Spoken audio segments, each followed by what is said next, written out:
ইন্নাহুম ইয়ারাউনাহু বাঈদা, তারা কিয়ামতকে অনেক দূরে মনে করে। ওয়া নারাহু করিবা, আল্লাহ বলছেন যে আমি তো দেখছি এটা আসন্ন, এই যে এসেই পড়বে। ইয়াউমা তাকুনুস সামাউ কালমুহুল, সেদিন আসমান হবে গলিত ধাতুর মতো। যে আসমানের দিকে তাকিয়ে তারকারাজি গুনে পূর্ণিমা, অর্ধ পূর্ণিমা, অমাবস্য নিয়ে প্রেমিক প্রেমিকা বহু গান লেখে। আকাশের চাঁদ, তারা, সূর্য, আকাশের দিকে তাকিয়ে প্রেমিক হারিয়ে যায় প্রেমিকার মাঝে, প্রেমিক হারিয়ে যায় প্রেমিকার মাঝে।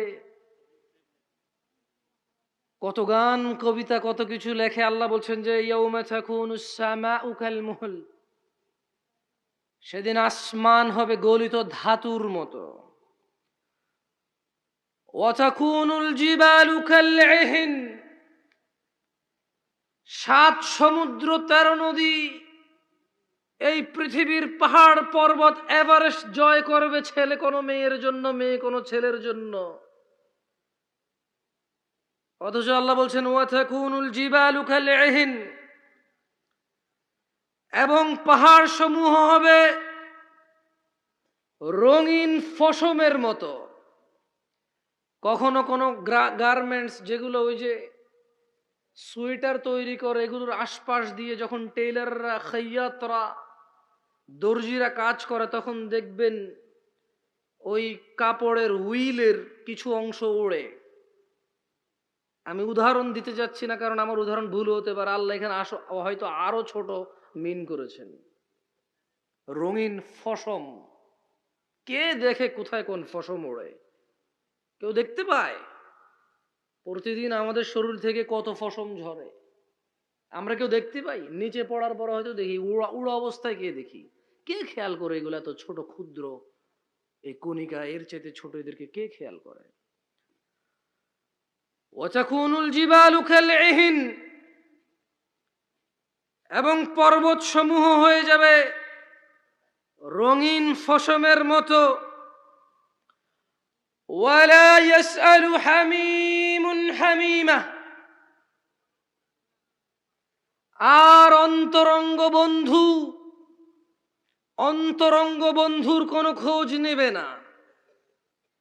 ওই যে ছেলেটা আজকে বন্ধুর জন্য বের হয়ে পড়ে, বাবা মায়ের কথা অমান্য করে, পড়াশোনায় মনোযোগী নয়, শুধু বন্ধুদের আড্ডায় আড্ডায় আড্ডায়, কোথায় মারামারি করতে হবে, কোথায় নেশা করতে হবে, কোথায় কোন মেয়ে তুলে আনতে হবে, কোথায় কোন বন্ধুর চিঠি আদান প্রদান করতে হবে, কোথায় বন্ধুর পক্ষ হয়ে মিথ্যা সাক্ষী দিতে হবে, কোথায় বন্ধুরা মিলে সিনেমা, নাটক, গান, এইসব কনসার্ট, এইদিকে মেতে উঠবে। ওয়ালা ইয়াসআলু হামিমুন হামিমা, সেদিন কোন অন্তরঙ্গ বন্ধুর খোঁজ নেবে না। ইউবাসসারুনাহুম, তাদেরকে একে অপরের দৃষ্টিগোচর করা হবে। ইয়াওয়াদ্দুল মুজরিমু লাউ ইফতাদি মিন আযাবি ইয়াওমাইযিন বিবানি, ইয়াওয়াদ্দুল মুজরিমু লাউ ইফতাদি মিন আযাবি ইয়াওমাইযিন বিবানি, অপরাধী চাইবে, জুয়াখোর, মদখোর, নেশাখোর, ডাকাত, চোর, দুর্নীতিবাজ, ঘুষখোর, সুদখোর, মুশরিক, কাফের, মুনাফিক, বেঈমান, নর্তকী, গায়কী, ধোঁকাবাজ, মক্কার, গাদ্দার, ডাকাত, মিথ্যুক, বাবা মায়ের সাথে অন্যায়কারী, মানুষের হক নষ্টকারী, মানুষের উপর জুলুমকারী, জালেম,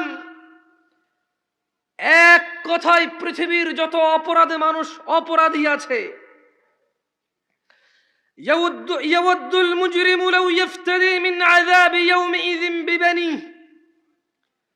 অপরাধী চাইবে সেদিনের শাস্তি থেকে মুক্ত হওয়ার জন্য পণ হিসেবে বলবে, ইয়া আল্লাহ, ইয়া আল্লাহ, আপনি আমার সন্তান সন্ততিকে নিয়ে যান, জাহান্নামে ফেলে দেন, কি করবেন করেন, আপনার ইচ্ছা, আজকের আযাব থেকে আমি জামশেদকে বাঁচান।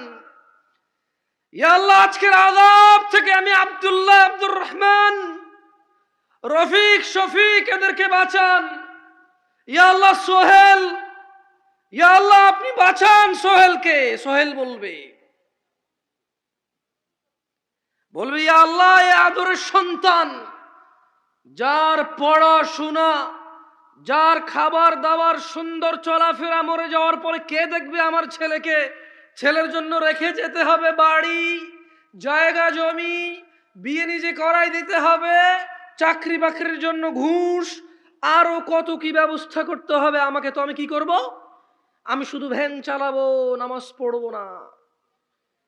আমি ভ্যান চালিয়ে, রিক্সা চালিয়ে, মাটি কেটে, চাকরি করে, ব্যাংকে সুদ, ঘুষ, দুর্নীতি, মিথ্যা কথা, বাটপারি, চুরি, রাহাজানি, ধোঁকাবাজি, আমি সব করব, টাকা জমাবো ছেলে মেয়ের জন্য।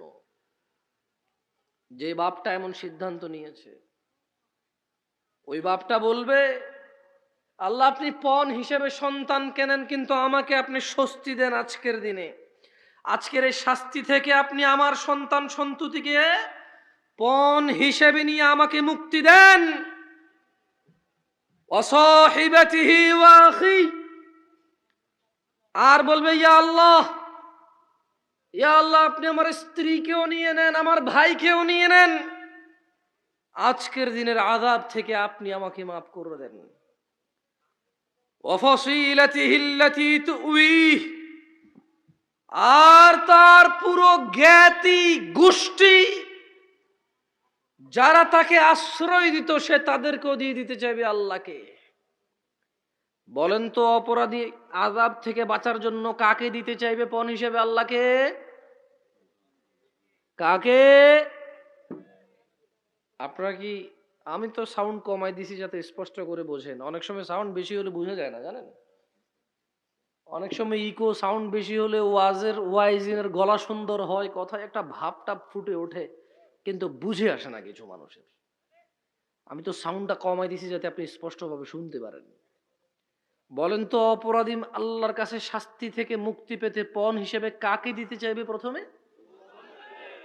তারপর তারপর তারপর জ্ঞাতি গোষ্ঠী। তারপর কাকে দিতে চাইবে? জ্ঞাতি গোষ্ঠী দিতে চাইবে। ওয়ামান ফিল আরদি জামিআন সুম্মা ইউনজি, আর জমিনে যারা আছে তাদের সবাইকে সে দিতে চাইবে রক্ষা পাওয়ার জন্য। আল্লাহকে বলবে, আল্লাহ সন্তান নাও, স্ত্রী নাও, ভাই নাও, জ্ঞাতি গোষ্ঠী সব নাও, দুনিয়ার সবাইকে নাও, তবে ইয়া আল্লাহ এই আযাব থেকে তুমি আমাকে আজকে আশ্রয় দাও, আমাকে আজকে তুমি রক্ষা করো। রাজশাহীর মোহনগঞ্জ, এটা না, মোহনপুরের মানুষকে বলবো, মহিলা ও পুরুষকে, আমার বোনরা যারা বেপরদা হয়ে চলাফেরা করে, আর আমার ভাইরা যারা মনে করে পর্দা শুধু মহিলার উপরে ফরজ, পুরুষের কোনো পর্দা নাই, উভয়কে বলতে চাই, ভাই তুমি তোমার চক্ষু অবনত করো, লজ্জাস্থানের হেফাজত করো। বোন তোমাকে বলতে চাই, তুমি তোমার সৌন্দর্য গোপন করো, লজ্জাস্থানের হেফাজত করো। সেদিন ছেলে সন্তান, বাপ মা, ভাই বোন, জ্ঞাতি গোষ্ঠী, পুরো পৃথিবীর কোনো কিছু দিয়ে মুক্তি পাওয়া যাবে না। কেন? কারণ আল্লাহ বলবেন, কাল্লা, কখনো নয়, ইন্নাহা লাযা, নিশ্চয় এটা লেলিহান অগ্নি, নাজ্জাআতাল লিশ-শাওয়া, যা মাথার চামড়া খসিয়ে দেবে, তাদউ মান আদবারা ওয়া তাওয়াল্লা, জাহান্নাম ওদেরকে ডাকবে, ওকে ডাকবে। মান আদবারা ওয়া তাওয়াল্লা, যে পৃষ্ঠ প্রদর্শন করেছিল এবং মুখ ফিরিয়ে নিয়েছিল। মুয়াজ্জিন বলেছিল হাইয়া আলাস সালাহ, নামাজে আসো, সে ভ্রুক্ষেপ করেনি, সে আসেনি। ওয়াইজিনরা, খতিবরা, ইমামরা, মুহাদ্দিসরা, মোল্লারা, নেক মানুষরা বলেছিল বিয়েতে গায়ে হলুদ বাজাস না, এ গান বাজনা বাজাস না, পৃথিবী ধ্বংস হবে, এইসব বাদ্যযন্ত্রের কারণে ভূমিকম্পনে পৃথিবী চৌচির হয়ে যাবে। কেউ সেটা মানেনি, কেউ মানেনি। জিনা, ব্যভিচার, নেশা এমন এক রোগে পরিণত হয়েছে, 3 বেলা ভাতের চাইতেও সহজ। মানুষ ভাত না খেয়ে একদিন থাকতে রাজি আছে, রোজা রাখবে, সিগারেট ছাড়তে রাজি নাই একদিনের জন্য। ইফতারের পরের খাদ্যটা তার সিগারেট হয়।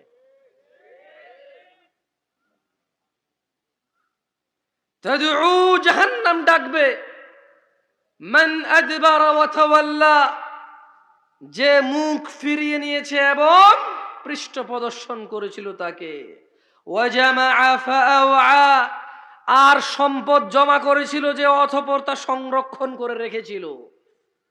কত মিসকিন, ফকির, কত অসুস্থ মানুষ, কত দ্বীনি কাজ, কত আল্লাহর কাজ, কত আল্লাহর পথ, কত জায়গায় সম্পদের জন্য থেমে গিয়েছে, গতি কম হয়ে গেছে, বেগবান হতে এটা কত প্রবলেম করতে হয়, পোহাইতে হয়, কিন্তু সে তার সম্পদ রেখেছে এবং জমা করেছে।